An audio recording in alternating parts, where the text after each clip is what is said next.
So yeah, good people, it's your mentor, the JPY here, and welcome to Wednesday market review, where we are going to be reviewing all the trades or all the analysis that we've made on Monday, so that we can be able to know where are we so far, and then what is it that we need to improve on, what types of opportunities are we supposed to look for, and yeah.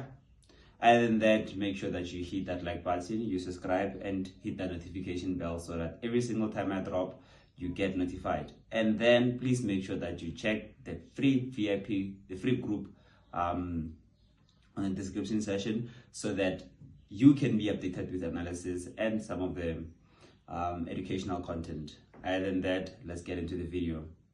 So yeah, good people. As I've mentioned, we are going to be reviewing some of the trades that we have analyzed previously, so that we can be able to know what type of opportunities are we supposed to look for, and any other form of mistakes that we made that we can actually improve, right? So I want you guys to understand that, okay, by simply seeing what I'm doing here, this tends to help most of you guys in terms of understanding that, yeah, mistakes are going to be made, and then trades are going to be lost. So this is more of journaling, man. You get to understand where you make most of the mistakes, where you can improve, and where you can actually capitalize on. So this is US30. US30, as you know, guys, that okay, we are currently on a 31 trade, and then we are looking for more buying opportunities to the upside, right? We're looking for more buying opportunities to the upside because of your on an impulsive wave or minor structure, right? So this means that okay, every time you're on a minor structure, on an uptrend, the only form of opportunities you look for is what? It's buying opportunities, right? So now last week, on Monday to say, we then said that okay, we wanted to do what to scale our trade in, right? We wanted to do what to scale our trade in, right? So here we're looking for a continuation, right? We're looking for a continuation to the upside. Looking at this demand area here, right? There was this demand area on 30 minutes, where we managed to see that okay, pricing passed to the upside beautifully, so left us with the inducement. And then when price trace back to the downside, it had to tap us and then continue pushing to the upside, right? But then, as you guys can see that, okay, price failed to do that, right? So the reason why price failed to do that was because of price went to the area that created the whole movement, right? So this means that, okay, technically, this was a temporary low, which means that we're supposed to look for a buying opportunity around this area here, right? So this means that, okay, this is the area that we're supposed to have identified, right? So these are some of the things actually that I keep picking up most of the time when I trade. I journal them to see that, okay, oh, this is what actually happens. This is what this is that, right? So I get to improve every single time I analyze, right? So this means that, okay, this is the area that we are going to be entering from, right? This is the area that we're supposed to have entered from. And then as you guys can see that, okay, after price has, what do you call this thing, has entered into our area, it impulses beautifully so to the upside.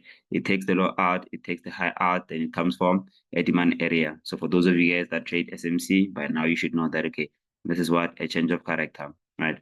So this is our change of character format. So this means that, okay, this would be what our area of demand, right? Depending on how you want to approach it, right? If you go for the fib way, you know that, okay, this is how you're going to catch the trade with low risk, right? But if you go for the normal entry point, you know that, okay, this is the type of opportunity you're supposed to look for, right? So this means that, okay, this is the other entry point that the two main entry points actually that we're supposed to have invested our time on, right? So this means that, okay, we are still looking forward to eliminating this high with the amount of volatility and we are about to experience with the current fundamentals loading FOMC, NFP, and minimum, we can be able to see price shoot to the upside to go and eliminate this high here, right? So that's what we currently have on this guy. And yeah, moving on, we had dollar, because it's in DEX actually. On DEX, if you check on DEX,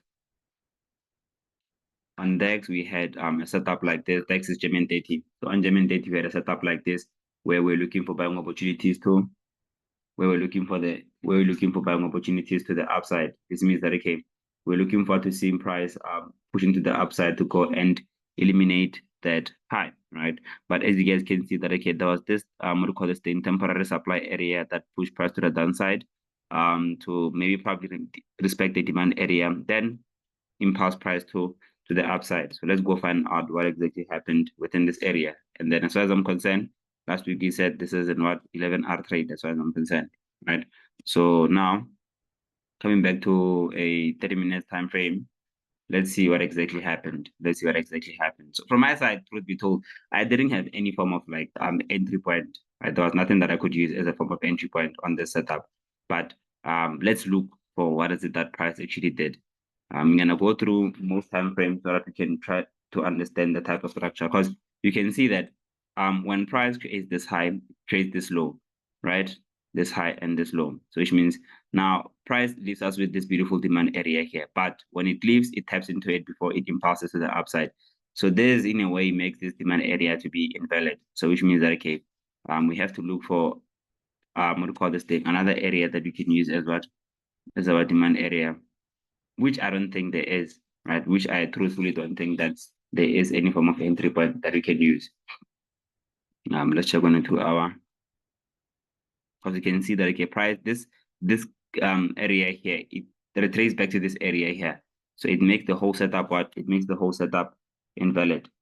It makes the whole setup invalid. But some would say that okay, they've used this thing, which is quite truthful, but we both know the truth that okay, everyone wants to take those types of setups where we have refined our entry point. So on GER30, we are going to stick with what we currently have, right? We're going to stick with what we currently have, which is going to the upside to go hit our take profit and not doing any other thing else, unless if we switch to maybe a smaller time frame where we can be able to do what, where we can be able to look for other setups, right? Setups like this area here, where we can use this area here as what, as our demand area, right?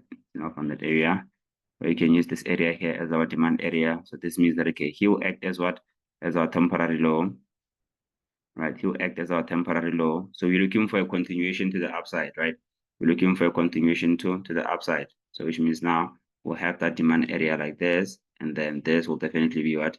This will definitely be our stop loss, and then our target will be what? Our target would be this trade here. So this one is what? It's an 18R trade, right? It's an 18R trade. Moving on to gold. No, gold can be doing this. Okay, that is fine.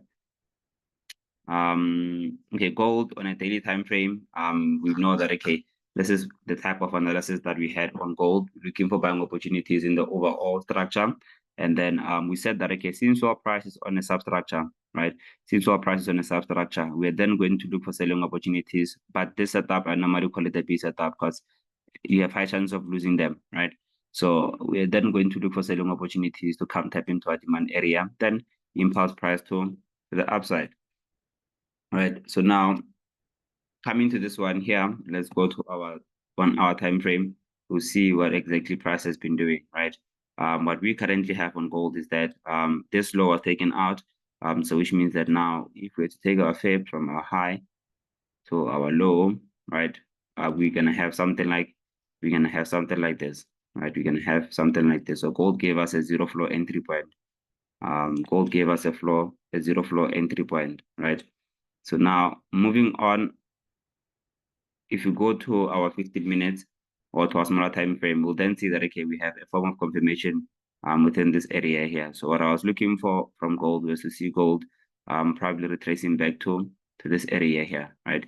We're looking forward to seeing gold retracing back to this area here, right? So this is the area that I'm looking for to seeing gold retracing back to it. So this means that okay, now what it's currently creating is what is a TH, which is a temporary high. Right, price is currently creating what a temporary high, which means that if I were to take my shots, I'll take my shots around this area here, right? And then this means that okay, my take profit will definitely be at that low then, right? Let's use the current low, which is this one here, as our TP, but we know that okay, our main take profit will be below that. So this trade is what? It's a 57R trade, right? If it taps into our area, it's gonna be 57R, but technically we know that is what is 60 something, 70R trade, right? It's a not modified, but we call this thing confirmation entry point plus low risk actually, right, trade. But other than that, guys, this is it for our analysis for today. Hope you guys are good. Hope you guys have learned a thing or two.